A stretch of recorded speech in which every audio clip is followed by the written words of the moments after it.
Hey, all Nintendo enthusiasts, welcome to the Class vs. Crass Podcast. Tonight, joining me as usual, we've got Shawn Long. Shawn, how's it going? Howdy ho, I'm doing good, chilling, relaxing. And you've got me, your host. I guess I am the host now. I'm taking the title of host, Jason Levine. You might as well. I always do intros. And we also have special guest, 8-Bit Eric. What's up, guys? It's 8-Bit Eric here. How's it going? Nah, Eric got tied up in some Mother's Day stuff, so he sent me a message real late that he wasn't going to be able to make it. So we'll have that showed on another time, maybe on non-holiday. It's technically not a holiday, but they make cards for it. So to me, it's kind of a holiday. It's a holiday until like noon, I feel. Yeah, because that's when I do all my phone calls like early in the morning, mom, grandma, and then like that's it. Like I'm not thinking about the rest of the day. Yeah, exactly. Anyways, so Eric is a bailer because I'm here. I was out of town, but I made it here.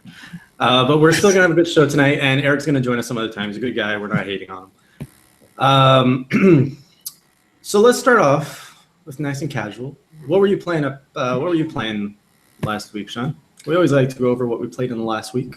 I was playing High Strangeness because I'm reviewing that, which is a Wii U eShop action RPG, and of course the Splatoon demo. But we'll talk about that later. But yeah, pretty much just High Strangeness, really, honestly. Really, nothing else? Surprising. I mean, I didn't know how long the game was going to be, so I was trying to knock out as much as I could, just so I could have the review done in a somewhat timely manner. Well, I guess I've been way more busy than you. I've finally took the dust off my 3DS. I haven't played it since it died a few weeks ago. Just didn't charge it. But I finally downloaded Pokemon. Sorry, what's the free one? The new free one? Is it Pokemon Rumble World? No, there's Shuffle, but then there's another one.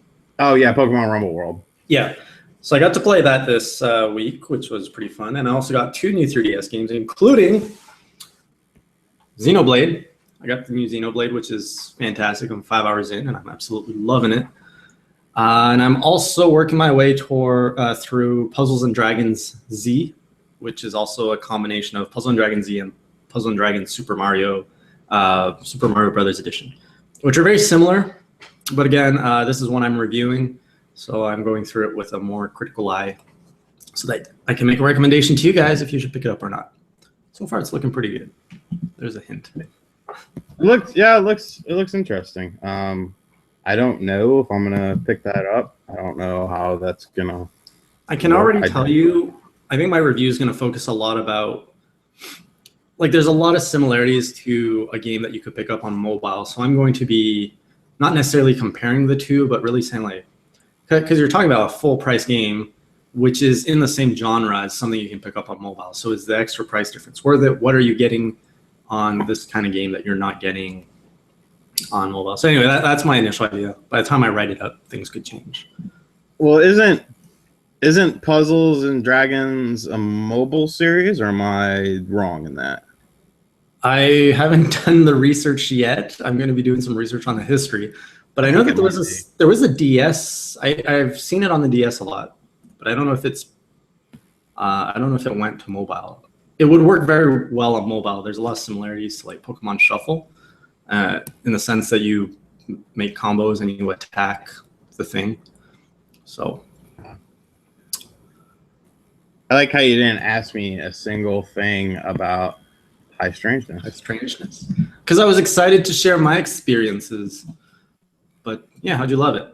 How'd you like it? Sorry, I already know you love it. That's why I'm not asking you anything. No, I wouldn't say I love it, but it will probably fare pretty well. There's a few minor issues, but I'll go ahead and spoil the best part of the game is the soundtrack.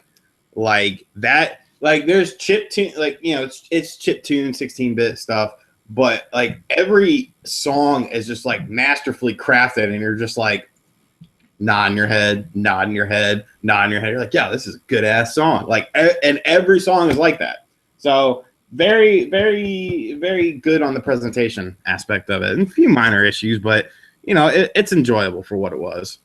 is. Nice. I was definitely interested. Like, I'm probably gonna pick it up. It was looking interesting. But sorry, enough of the small talk. Big topic of the day is Splatoon, obviously.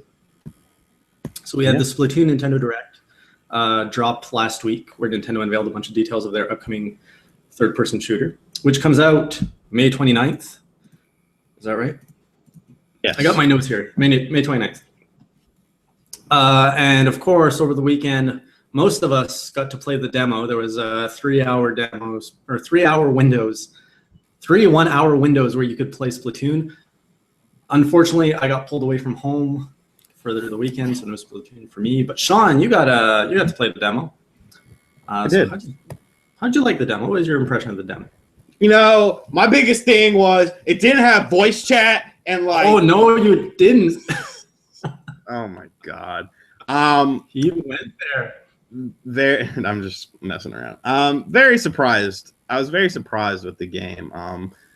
I know last year you played it at E3 and you didn't seem too high on it.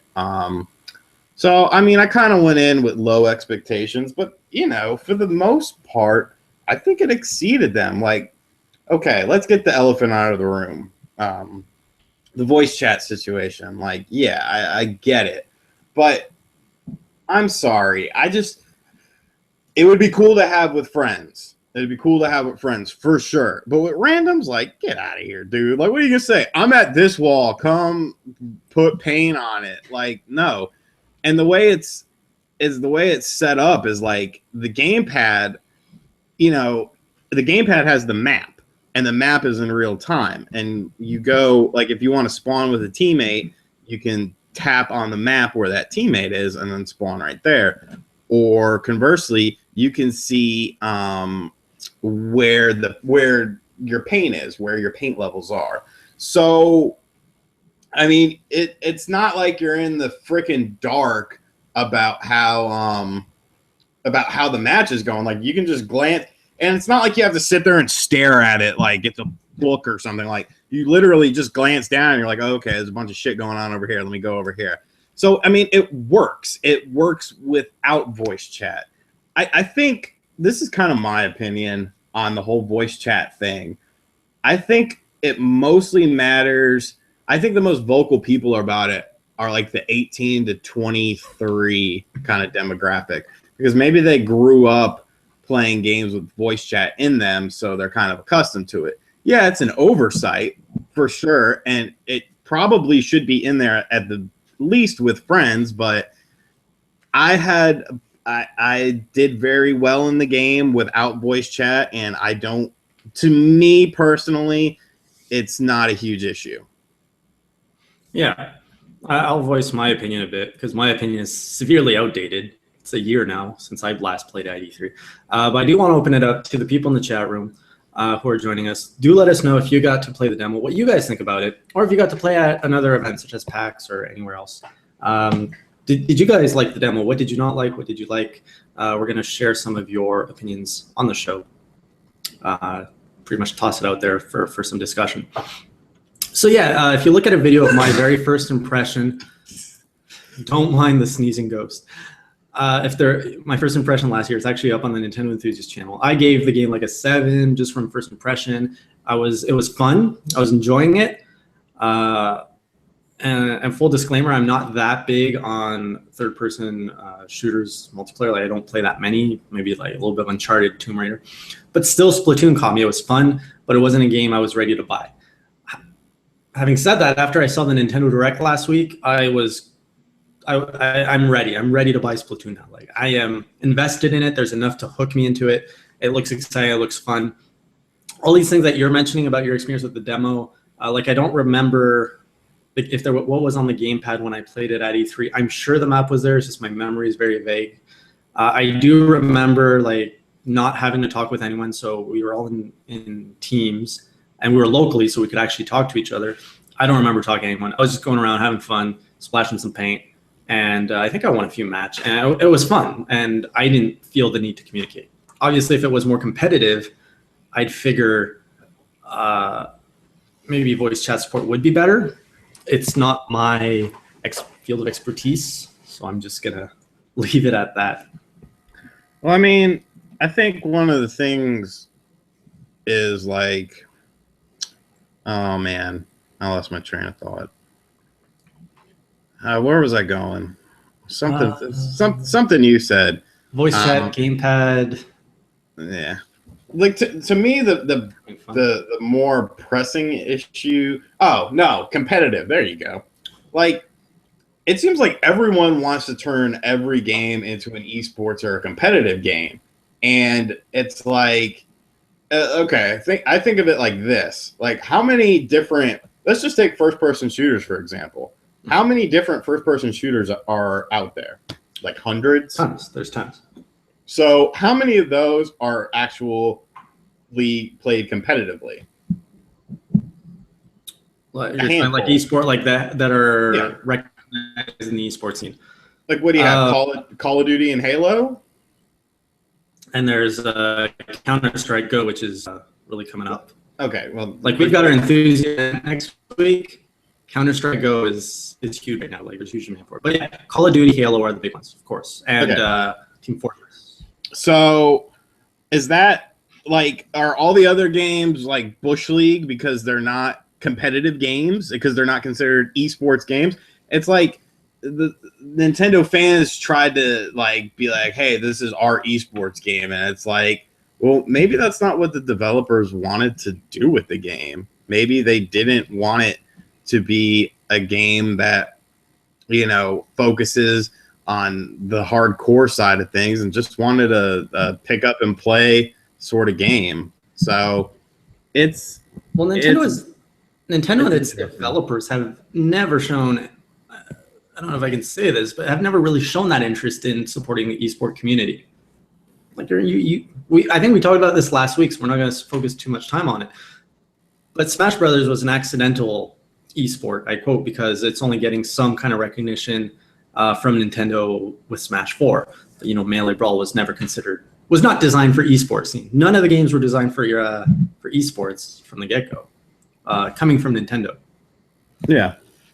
Well, I mean, what technically is a game that's supposed to be like? Games are not made for esports. It just happens naturally. You know, if a large segment of people are playing it, and a large let's call bullshit. All right, esports happen because games become competitive in esports because people can make money off of them. Simple as that. If there's enough of a demographic playing the game, such as a game of Call of Duty, such as a game of Halo, and someone says to themselves, you know what? I can hold tournaments for cash money, have people buy into it, and even if my prize is $100, if I charge $10 to 20 kids, I just made $100 profit. That's how esports get. Esports is not this pure ass, you know, beautiful enigma of gaming. I love how you describe beautiful with those curves that you like. It's a business. It's a way for people to make money. Sure, it's, you know, there's a general interest in gaming within esports, but it's to make money. Someone's making money off esports, or else esports would not exist. Well, of course. That's why ESPN2 showed some esports, because they were trying to see, hey, can we make money off of this? That's what I mean.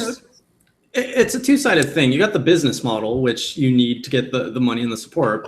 And then you've got the gamers who like it, not just for the money, but it's the recognition. It's like, I want to show off my skills. I'm putting time into this game. I'm good. I'm better than the average guy. And I'm looking for a challenge, and I want to establish myself as the best game X player. So, you know, you need the support on both sides. You want a game that the player's invested in and wants his skills recognized. And then, of course, there's a whole monetary business side of it. Well, yeah, I was talking more so. I'm not talking necessarily about esports competitors. I'm talking about people organizing esports competitions and whatnot. Like, it's unless it's at your local, you know, rec center or something. More than likely, it's not for the love of the game. It's because, hey, we can make some money off this. And there's nothing. I'm not saying there's anything wrong with that. I'm just saying that's what drives it. So, yeah. I mean, let's face it. You know, I don't know where I was going to go with that, but I don't know. Yeah, I mean, it just seems silly how I know we're getting a little sidetracked or whatever, but sidetracked. It's just, esports is not this pure angel goddess of gaming goodness. It's money. It's a business. Hang on. So to get us a little bit back on track, because I'm a bit lost. Why do you think? Do you feel that there's a community that does not see that don't think esports a business? I mean, I'm pretty sure the majority of gamers. No, I think that. I think there is. So you because think if you want to turn, if you want to turn Splatoon into a competitive esports game, why do you want to do it? What's the driving force behind that? I'm just talking. I'll talk on a grassroots, basic, individual level. So you're saying, like, from a non-business point of view, if you're just a good Splatoon player and you want to organize tournaments, why are you doing it? Is that the question? Yeah. Well, you want to do it so that you can either, that you're good and you want that recognition, or you love the game so much that you want to build that community around the game and you want to bring out players for that competitive aspect and just show, just have that community and being and recognizing the good players. Okay. So you want to be the best, or you love a game so much that you want it to succeed, is what you're saying, right? I don't think it's as well. Of course, you want the game to succeed, but I think it's more about building that community around. Okay, like I said, you either want to see a community succeed for the game, or you love the game. Is the reason you would start an esports movement for a game, correct? Yeah, sure. Yeah. Okay. How can you love a game so much that you want to build a community around it when it's not even out yet? What? You just said that. I'm not following what your point is. That's what I'm saying. Like, why is Splatoon being considered something that of an esport game, and the game's not even out yet? Oh, so you're saying if the game's not out, people can't love it, and if you're not loving it, then why care about the community around it? So you're saying all of this bullshit is about money? Not necessarily, because Kimmerson mentioned Squid Boards, which of course is ran by our buddy Dakota. Now Dakota was in love with the game at E3 when he played it there, and he even had little hats made and stuff. So I'm not going to say Dakota's intentions are bad. I think he loves the premise of the game, but it just seems very short-sighted to me to try to promote something, to try to raise a game to an esports caliber thing when the game isn't out yet. The most anyone has played it is 3 hours. I get what you're saying. Okay. It's the cart before the horse. You're saying the community, which isn't even out around a game yet, it's all around a concept and a hope, are building the game in their image of what they want it to be, but it's not necessarily what it's supposed to be. Thank you. Okay. Thank you. And then it's like, oh, I can't believe Nintendo didn't make it like this. I'm sorry. Are you making the game, or is Nintendo making the game? Of course there's oversights. Of course there's things you could want in the game, but you're not the producer. You're not the developer of the game. You are a fan of a game that's not out yet. If I play a game and I don't like it, I don't think to myself, well, they should have done this, and I'm gonna say this and do this, and this is gonna make it happen. No, I'm just not gonna play the game. I don't know. Maybe it's just a generation gap, and maybe I'm just an old man nowadays. But I don't know. I could stretch the metaphor a bit here and say when Mario Galaxy 1 was announced, and we would all want the game to be a certain way, and then we'd be kind of bitching when it's not. I don't know. I think we get your point. I know what you mean. So I think we can put that aside and actually get into the Splatoon details, because that's way more interesting. The stuff that was unveiled during the Nintendo Direct. What do you think? That's fine. I don't know. Let the room decide. You want to hear me decide? You want to hear me talk a little more? I'll talk a little more. Ain't no thing to me. Yeah, we can get back to it. We beat this horse to death, though. So the Splatoon Direct, you saw it, right? I feel I need to ask you this every time. See, That's why I need to ask you. Did watch it. And the reason I didn't watch it is because I'm going to be reviewing the game for the site. So I've heard about it, but I don't know. I guess I'd rather be surprised. Like, I know the basic premise that a lot of content is not going to be, available day one, and that there's going to be a big thing in August that'll give you, ability to play with friends and stuff. But as far as like single player and, more, some of the maps and whatnot, nope, I didn't watch it because, I didn't want to. I'd rather. All right. So we got a guy that didn't play the demo and a guy that didn't watch the direct. So between the two of us, we form a proper Nintendo fan, amongst other things. Right. So, all right.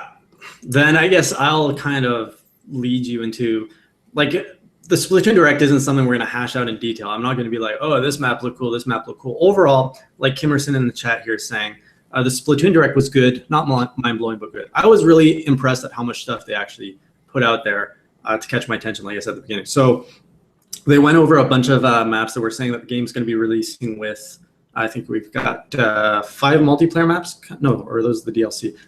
How many details can we get? Okay, we'll go with modes. There are 2 modes coming out at launch, the Dojo and the Turf War.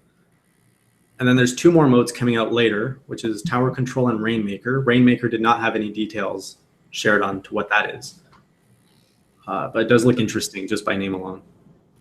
Doesn't that seem slim? In terms of how many modes? Modes and maps. Is it just 5 maps at launch? Yeah. Okay, that's slim for sure. And 2 modes? And 2 modes? Yeah, it's very slim. 5 maps, 2 modes right at launch. And I think this is why in the Direct they stressed that you'd get a bunch of DLC for free. They're adding 2 more modes. I don't have my notes here how many more. A lot of stuff's going to get unlocked. Like, a lot of the multiplayer is going to get unlocked. Obviously, Splat Zone, which is part of ranked battles, that's unlocking after a good majority of player base exceeds level 10. So we're not really going to see the multiplayer aspect of Splatoon really, I think, take off that much until maybe August, something like that. Actually, yeah, matchmaking is delayed till August, so we're not going to see much hype around Splatoon, I think. So why is that not a bigger deal? The limited amount of content? Yep. Over voice chat? Yep. I'd agree with you. I think that's that's the big problem. You can live without voice chat. Most people mute it. Like, I don't know. Before you get into it, people in the chat room, what do you guys think in terms of content? You think Nintendo's holding out to get a steady stream and remind us that Splatoon is a thing until Christmas? Do you think it's a good start, bad strategy? What do you guys think? All right, Shawn, go. I mean, like, I don't know, 5 maps, 2 modes. Like, how long could single player possibly be? I don't know. That seems a little slim. Like, well, you could pick up some amiibo and get 60 more levels. No, thank you. Like, I don't know. That seems that if that sounds like a man. I don't even know. Just can't put it out there. Like, that doesn't seem like a $60 game to me. I don't give a shit what system it's on. I can care less. I agree with you, but isn't even price lower in Europe? Yes, it's like third. Much lower. But it's like in certain parts of Europe.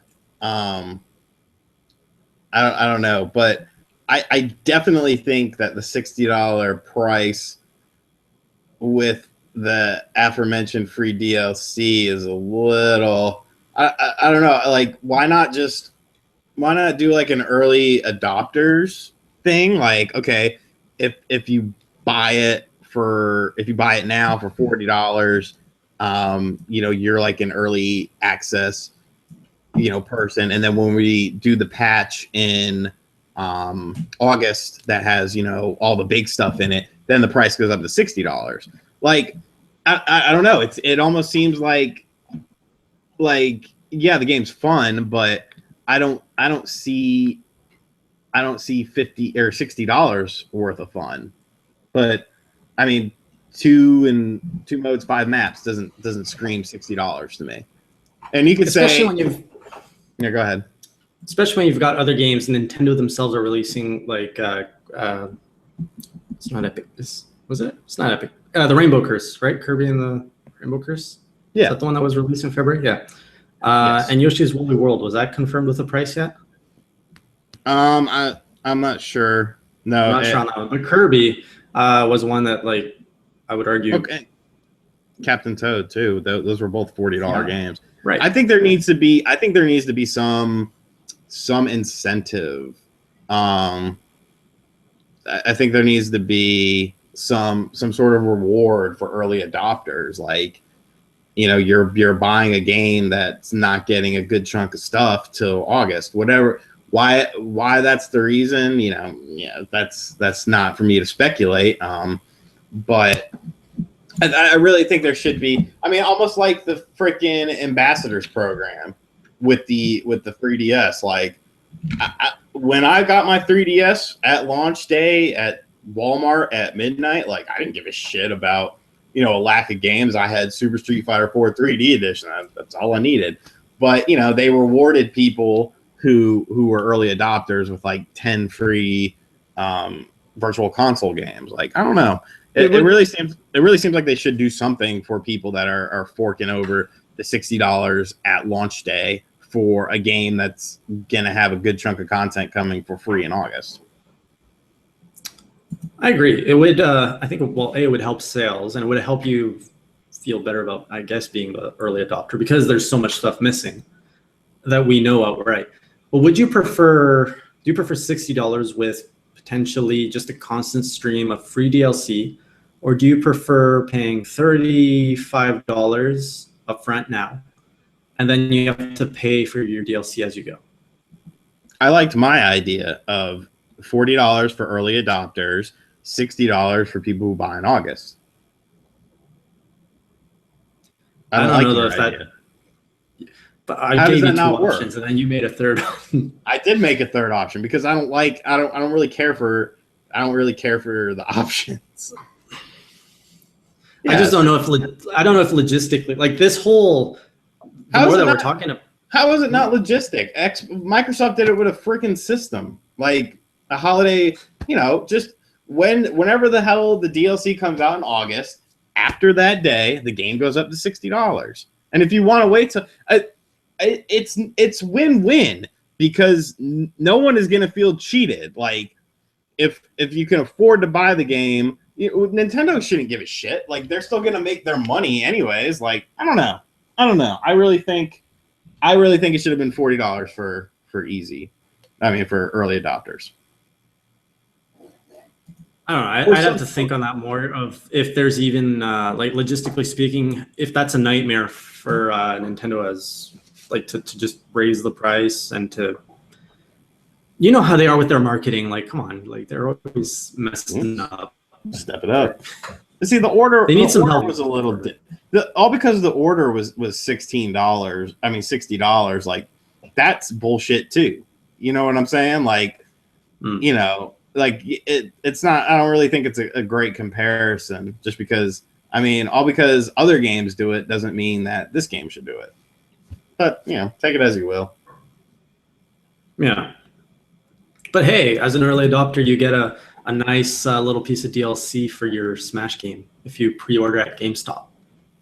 Nice stretched out squidling or inkling. It looks disgusting. It's so freaky. Yeah, you get two. You saw the pictures, right? The two DLC packs for. It looks disgusting. It's like a little monster. It will attack you in your sleep. Yeah. Excuse me. But yeah, you know, overall, I am excited for Splatoon. Like, just the okay. Here's another thing I love that was confirmed in the direct, was the fact that the gear. So they already shared that you could customize your Inkling. Is there another name, or is it just Inkling? Inkling. Just Inkling? Okay. And I was like, all right, that's kind of cool. I don't care about how my character looks. But now you can actually unlock abilities through your gear, and your gear can actually affect your stats. And the more you wear it, the more you play with it, the more it unlocks. So now you've got a little bit of an RPG element. And I think that's like you just add a whole new fun factor to the game by doing that. That's true. And that'll help extend. I mean, I guess it's hard to say how long those 5 maps will last, because if you're constantly upgrading stuff, you might not really necessarily care where you play. It's just about how long you play. And don't get me wrong, like playing Splatoon on those 2 maps in one mode, that was like the quickest hour. Well, I played it twice, so that was the quickest 2 hours of a game I've played in a long time. So, I mean, it definitely has potential. I don't know. I'm looking more at the general perception. Yeah. It'll be interesting. It'll be very interesting because this is a new IP. This is the first time Nintendo's done a game like that. So I don't know. It'll be interesting, especially on the sales front, to see. I don't think it's gonna light up the charts, but it'll have that steady. It'll have that evergreen effect that 9 out of 10 Nintendo titles have. But yeah. I don't think it's going to be like a day one huge seller or anything, in my opinion. Mm-hmm. Just another note, I'm getting ideas here from our chat room. People talking about the first player. If the first player aspect of this game is solid, and somehow they present it as the first player is kind of a... You mean single player? Isn't that what I'm saying? Single player? Yeah, the single player. First What the hell says first player? I'm tired. I drove 4 hours. I just got here. Single player. If that's like a 10-hour, I really doubt it. It's just, I don't know. I don't feel it. But what if that's a 10-hour experience? And then you've got multiplayer to go to when you're done that. Don't you feel that's a better justification of the $60 price point? And then you're getting all this free DLC. So I think the single player, now you got me all self-conscious, can really push it one way or the other. If it's lackluster, then it's hard to argue the price. But if it's a really good single player campaign, I'm going to be honest with you. I don't know shit about the single player. I don't know shit about it. Is it a campaign or is it like a training thing? So the way that they showed it in the direct, they didn't spend that much time on it, which that's why I'm not feeling confident it's a 10-hour thing. But you're running around the hub world where you can access everything. And if you go to like the sewers, you've got like a secret agent which pulls you into this other world, and he sends you on missions, which is a single player campaign, and you're fighting off the squid, not the squid, but the octopus tentacle thing. Mm-hmm. So it seems to be like this whole like spy operation thing. It's its own story. So there's a story. It's not just random training exercises, or has that not really been said? From my impression of the direct, it's a whole story. It's like it has its own storyline. Okay. And you can pretty much go to it when you want. And then when you're tired of the single player, you can go back to your shop. You can go to your multiplayer matches. You can do what you want. Okay. Well, that does sound like, yeah, because really the day one value is going to be determined by how much stuff is on day one. So if the single player is an actual story, with reasons to play it, then yeah, it might be better than The bad guys are called Octarians. Thank you, Gold Liger. Octarians. Sounds neat. Yeah. But yeah. It has potential. And now the last thing, it's pretty much we could cover the weapons and stuff, but let's go one by one through each weapon. Love it, like it, hate it. No. Well, there's only 4. There was only 4 in the demo. There was a splatter, like a super splatter. That's your normal gun, right? Your default gun? Yeah, the sniper and the paint roller, which everyone was like, yeah, the paint roller, too OP.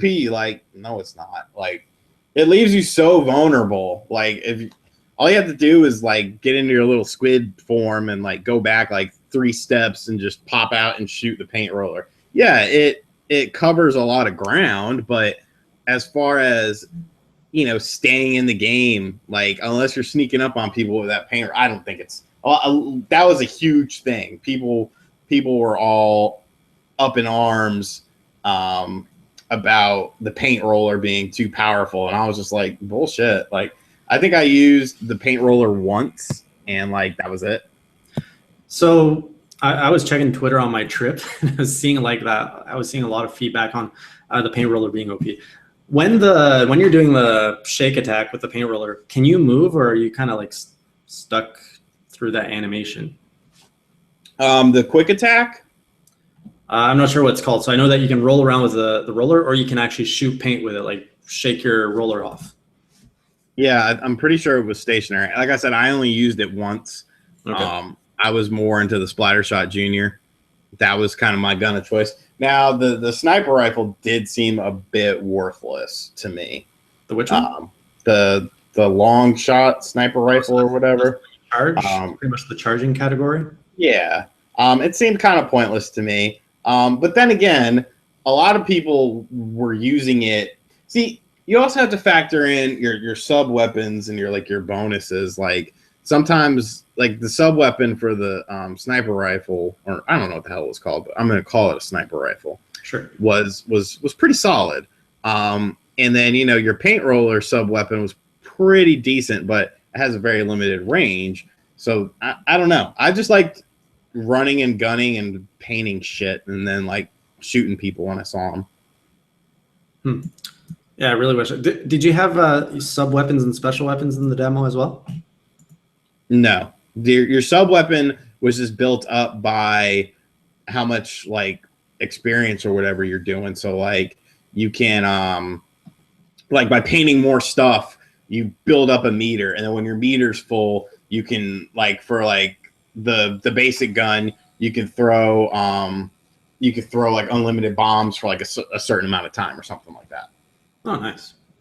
Yeah. And I actually saw a relevant question asking about if what we used, what I used was either the gyro controls or the non-gyro controls with analog sticks. I originally used the gyro controls. I switched to the analog sticks because I thought it would be better for me.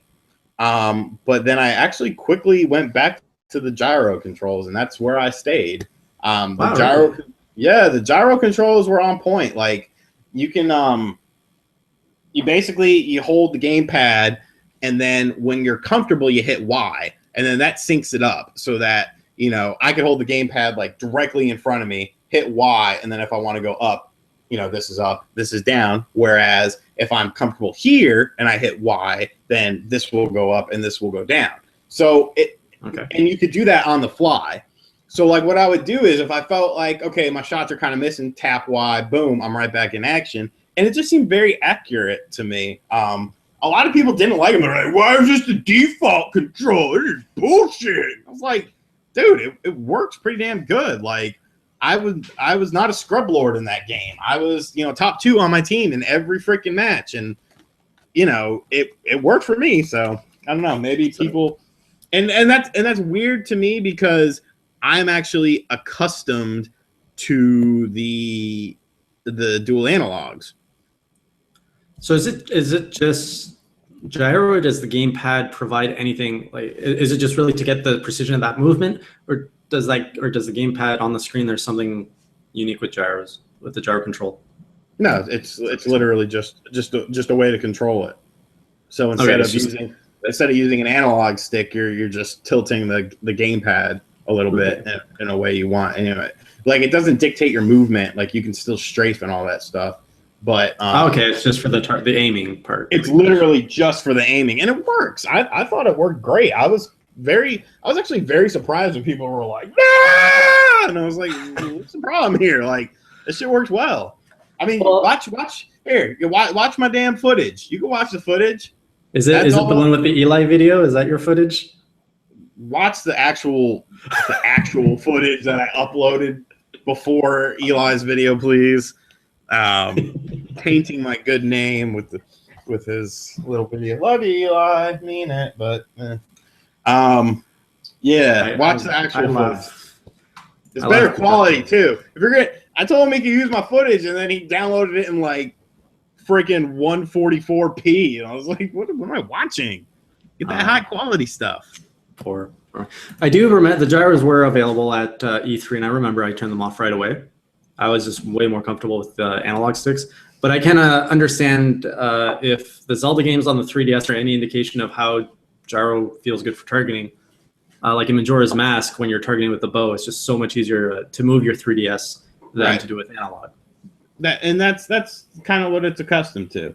And I guess I don't know. Like, I almost thought that like in the demo is going to be exclusively gyro control. So I didn't even know to look for a difference until after the fact. So I just went in expecting this is what it'll be, and yeah, I was surprised at how well they worked. I really didn't think it would work as well or feel as comfortable, but it definitely did. Cool. So the last little bit on Splatoon is the amiibo functionality. And I think we always kind of cover the slippery slope that is amiibo, because I feel that Splatoon is really adding a lot with the amiibo that other games aren't. It's actually literally kind of blocking content in a way, because you have 60 levels that are only accessible. Well, I say 60 levels, but it's actually 60 challenges that are only available through the 3 amiibo that's coming. So you can get them all in one pack, but you got what are you doing with your face? Yeah, okay, you're against it. So do you recall, so you've got the girl amiibo. Not so much against it, because really, if you think about it, it's almost like a special edition. You know what I'm saying? Like, here's what I think. Damn it, I can't find my lighter and it's just driving me crazy. I see one right over there. Smoke later. Talk now.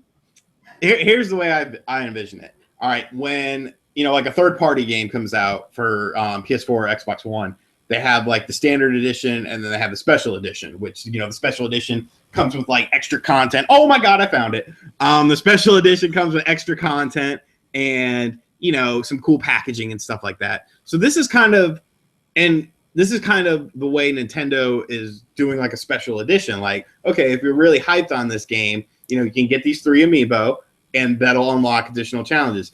To think that those challenges won't be available as DLC after the fact without amiibo is, I don't know. I actually think that it will be available, in a few months or something. They'll be like, $5, you get, 20 missions or something like that.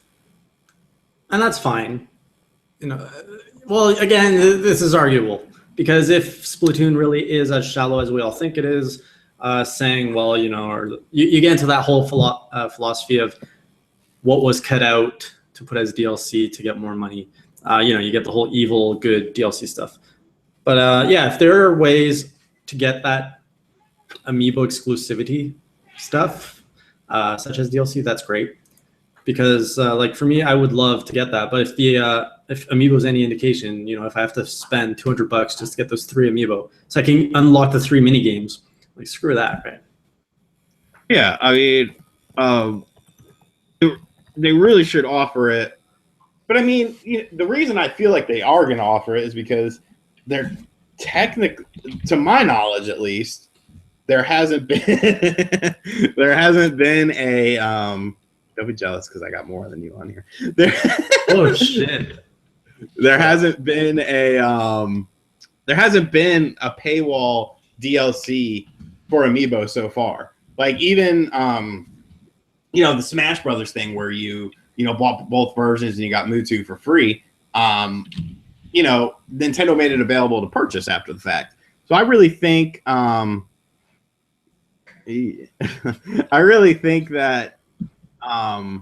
that Nintendo will make it available to consumers, after the fact or something. Because once again, that's a good way. I wouldn't say great. That's a good way to extend the life of the game, is by like, oh, okay, you didn't want to buy these, amiibo. That's fine. How about, $10 season pass, you get the 60 challenges, or $5 a piece, something like that. I just got an idea. Okay. When Splatoon comes out, you get the game, I get the game. We make Team Class. I make Team Class. You make Team Crass, and we have a Splatoon off. Okay. We can't. Why not? Because there's no friend matchmaking. It's Oh shit! A1. In 3 months. In 3 months. Oh Jesus! 3 months. Talk about Star Wars Disney Infinity 3.0. Hang on. Can we properly wrap up Splatoon before you jump into Sure, the questions? Because we're done. We've covered everything. So we're done with our Splatoon talk. We are now diving off into question period. So if you have any questions, comments, or things you want to discuss, share it in the chat room. And I do want to point out, we've been asked before if we can post the chat in the video. I would love to. And we are going to be looking into tech that lets us actually put pictures as well as just our stupid faces on here, and that you guys can see comments. I think we're gonna have to do this on Twitch or something. We're gonna have to get a little bit more educated on online platforms, but we are looking into it for you guys. So question times go. Disney Infinity, off you go.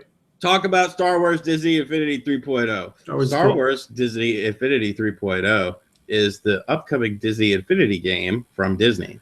This game will include Star Wars characters such as Anakin Skywalker, Darth Vader, and Yoda. I literally know nothing about Star Wars Disney Infinity 3.0 because I don't really follow the Disney Infinity 3.0 series. That was so lame. You just wasted a minute of all of our lives. I know. But he wanted me to talk about it, so we're going to talk about it. Lego Dimensions, talk about it. Now, Lego Dimensions... Off to the next description, go. Lego Dimensions looks... No, I did that off the head. Lego Dimensions actually looks interesting, especially if they have, there's been rumored, the Simpsons characters are going to be in it and stuff. Once again, it's not my style of game, but skinny guys, show your chest. Is this Nipples Man in disguise? I don't know. I don't know where Nipples Jaja versus the world. I don't know where he is. Yeah, I probably will not get into Lego Dimensions just because it's very. I don't know. That's a pricey. That's a price. Skylanders, Lego Dimensions, Disney Infinity. That shit's expensive. Like, I can't mess with that. Like, I'll be broke. It's ridiculous. It's way too pricey. You can't like enjoy it. While you're like, you buy your figure, you get your moment of joy, and then you go and play it on the game. You like play it for 2 minutes until you realize, oh, that whole section's locked out. I have to go spend another $30, and then you just repeat until you've lost $600. Like, yeah, that's fine. I can't do that. Let's see here. I saw something else. Lego Jurassic World. Hell yes. Lego Jurassic Park, technically. I like Jurassic Park, the first one, and the first one is going to be in that movie, so I am cool with that. I mean, in that game, so I'm cool with that. And that's my whole driving incentive. Lego games are great. Next question. Do you guys think that Nintendo's strategy on keeping a game alive with DLC, sort of like, or AKA Mario Kart, Super Smash, and now Splatoon, is a good move? Absolutely. I think it's a great move. Mario Kart 8 is a game I picked up at launch. And just like everyone, I stopped playing it through the summer. DLC pack came on. I was excited. I'm like, oh, some Mario Kart. Played it for another month. Then I stopped playing it. DLC 2 pack came out. And again, oh, man, this is awesome. 200cc, all this good stuff. Brilliant strategy. I love it. I think it's great. It's a great way to keep the momentum of a game going. Oftentimes, you pretty much, if you would draw a curve of the excitement or sales of a game, you've got launch, and then it just does this with a tail. So with Nintendo strategy, you add a few bumps in that tail. Shawn. Smash Brothers, yes. Smash Brothers, yes. Mario Kart, yes. Splatoon, but it's free, so I can live with it. Next question. Will Nintendo make a sequel to the Little King story? That was a Squeenix game, wasn't it? I don't even know what the Little King story. That was a... Who the hell made that? It was some company I like. But they did make a sequel, I'm pretty sure, and it did not appear on a Nintendo platform. Can you do a giveaway? I will give away a Sega CD. I might be able to. Let me check my reserves of goodies. Keep answering questions. I'll get back to you guys if we can do a giveaway. Might be a yes. Hold on. Let me send you something in our little personal chat. Oh, okay. Do talk while you are doing that. I might be able to give away a Sega CD. I might be able to do that. Just so you know. Where is the Sega CD? Sega CD's nuts! I've been wanting to make that joke for so long. You think we'll get a U.S. release date of Xenoblade Chronicles at E3? Yes, I do.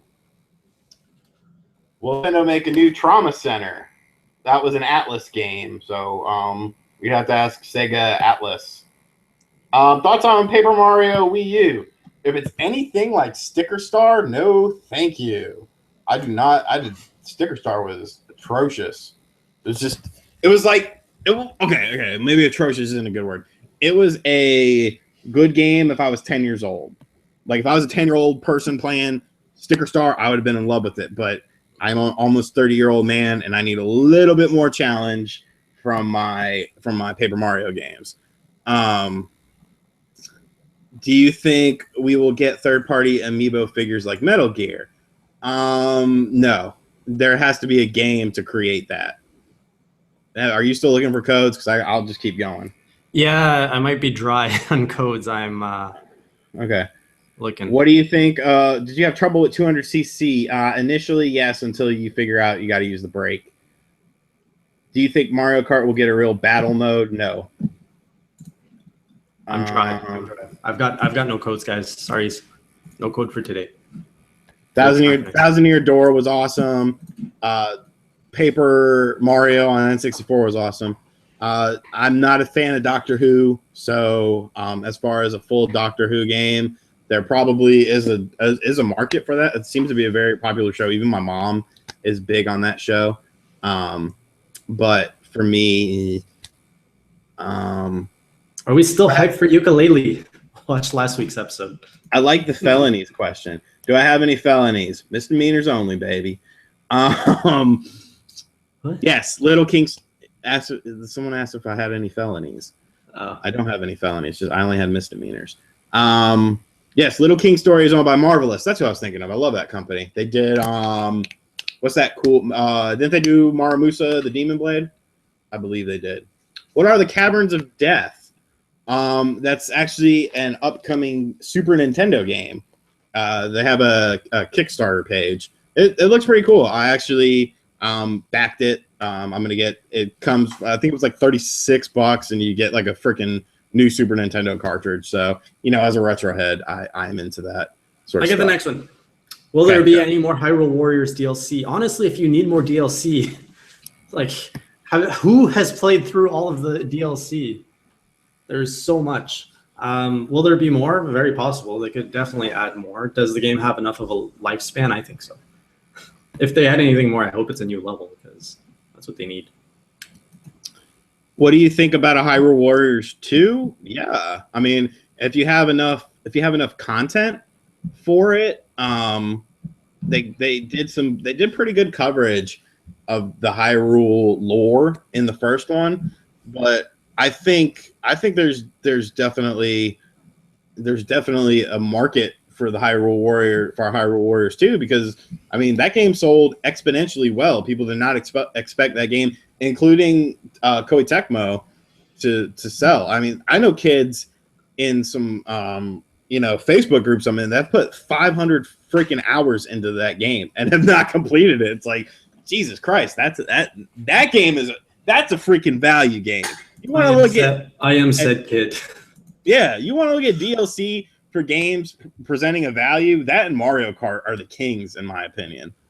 Yeah. External HD. No, Jason, do the external HD because you have that. You have an external HD. But, oh my God, the box is right here too. Bam. Here's the one I use.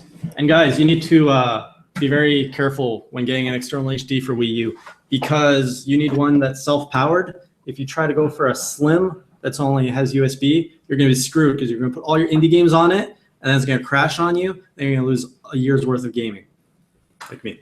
So I recommend the Seagate Backup Plus. I've got the 2 terabyte. I think this was about $80 in Canada. So if you're in the US, it's probably much cheaper. Maybe it was 90. It's under $100 anyway. Yeah, it's good stuff. 2 terabytes. I don't think the Wii U supports anything above 2 terabytes. I remember reading that on one of my comments. So Seagate, 2 terabytes, backup plus. That's what I write. And make sure you get the one that has the additional power cord, so that has an independent power thing that you put an outlet. And you're good to go. What virtual console games aren't released in the US? Oh God, you're making me think. I can't do that right now.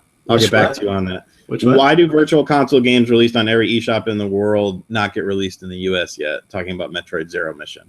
That, who knows? Why is Nintendo? Because Nintendo. How do you feel that Xenoblade Chronicles X outsold the original in the launch week in Japan? Surprised. Very surprised. You gotta figure, that at the time that game came out for the Wii U, that install base was maybe not the active player base, but that install base was like, let's face it, pretty much probably, in Japan, probably 10 times the amount of the Wii U. So very, very surprising. That's very cool. A big topic we completely forgot to talk about this one. We're not going to cover it, but it's all Nintendo getting in the theme park world, in theme park stuff. Yeah, my mom lives. I even do that in Weekend Review, and people were bitching at me. My mom lives like 10 minutes from Universal Studios, so let's get that shit started. I'll be on another episode. You think the new Assassin's Creed is coming to Wii U? Maybe. I'm almost to the point of where if a third-party game is going to come to the Wii U, I'm not super surprised anymore. I'm surprised, but not super surprised. Not like, holy shit, I can't believe this is coming. I'd be like, oh, really? That's pretty interesting. So, take that as you will. All right. Anything else? We are almost at the 1 hour mark. I appreciate the comment on Little King Story and Trauma Center. Yeah, no problem. A lot of people don't realize the whole developer versus publisher thing. What do you guys want to see as an attraction? We'll cover that in a future episode. Wario's Gold Mine. Do you think we'll get GameCube Virtual Console? Maybe, with the subscription service that's coming that Nintendo is doing to replace Club Nintendo. That's the perfect time to do it. Who's talking? There's someone talking in my house. There's no one talking here. It's like a woman, and I don't know. Maybe it's my house. Yeah, Zeus high score. It was terrible because I played a lot of indie games last year. To lose them all, really, I cried a little. But it's okay. Do you think Black Ops gives me a reason to play them again? Do you think Black Ops is coming to the Wii? I wanted to be a dick so bad. But then again, EA to release FIFA 15 on the Wii, so I guess anything's possible. What about battle mode? What's this battle mode question all about? For Mario Kart 8, a proper battle mode instead of the nonsense. That would be nice, although I haven't played battle mode since 64, so... Do you think we'll see Fast Racing Neo soon? At E3 you will. Is that confirmed? Might as well be. Should I pay $60 for Bayonetta 2? Did you not watch the first annual Nintendo award show hosted by Sean Long? Yes, you should pay $60. That was my game of the year. I have a second opinion where you're not listening to Sean Blab on. Yeah, for sure. Bayonetta 2, you get 2 games, 2 awesome games. So they're like $30 each. Definitely get it. I've never played Bayonetta before. I bought it. Love it. You're going to love it too. Who's ringing my doorbell? Mr. Long. All right, there's people. Do you have any milk? We need to wrap this up. We're going to wrap up. All right, I think we're going to have to cancel next week's show because Enthusiast Gaming is putting on their first event. Right. And it's here in Toronto, Canada. We're going to be bringing a bunch of people down together, a bunch of gamers, a bunch of esports thing. That's going to be going through Sunday night late. So we might do Class vs. Crash next week if Sean's up for it, which he usually is. Yeah, whatever. I'm always up for whatever. All right. So, maybe no Class vs. Class. We will announce it. If not, we'll see you guys in 2 weeks. But otherwise, thanks for joining us, guys. It's always a pleasure to talk Nintendo with all of you. Anything you want to say before we go, Sean? And do not promote your own channel again. Sure. Thanks for watching, of course. If you guys like retro gaming, you should check out this new channel I discovered. What? It's called Retro Gaming Tube Space 85. It's a really cool channel. I don't know who runs it, but I'm sure it's just some sexy beast. Thanks for joining as always. I know it was a little quiet tonight because late start, Game of Thrones, 8-bit Eric. Watches Game of Thrones. Come on. Dude, tons of people do. So yeah, I know, thanks for I coming. watch I got to see who the hell's at my front door. All right, don't die on us. I won't. All right. Bye. And bye, guys. I got a bunch of channels I'll promote some other time. I'll see you guys next time. Have a good week.